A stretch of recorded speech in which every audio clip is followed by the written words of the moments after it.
ఏంటో తెలియదు కానీ బిగ్ బాస్ సీజన్ 9 మాత్రం మంచి జ్ఞానోదయం కలిగించే సీజన్ లాగా అనిపిస్తుంది. నాకు అలా అనిపిస్తుంది. ఎందుకంటే కర్మ బిలీవర్ అంటారు కదా, అంటే మనం ఒక కర్మ అంటే మనం ఒక పాపం చేస్తున్నామంటే కంపల్సరీ మనం దాన్ని అనుభవించే తీరాలి అని అంటారు కదా. అంటే నేను ఇది అంత హై లెవెల్ కర్మ అని నేను చెప్పను.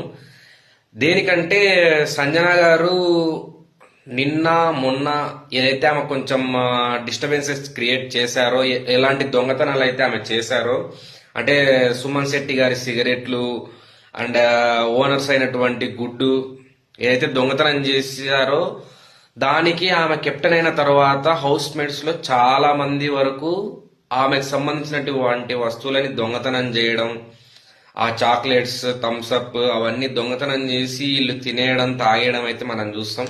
అంటే నేను మరీ అది కర్మ పాపం అని నేను చెప్పాను. జస్ట్ నార్మల్ గా మన లైఫ్ లో కూడా మనం చేసుకునే కర్మకి మనం చేసుకునే పాపాలకి compulsory by next day or that next day anyhow you are going to compulsory అనుభవించి తీరుతావు.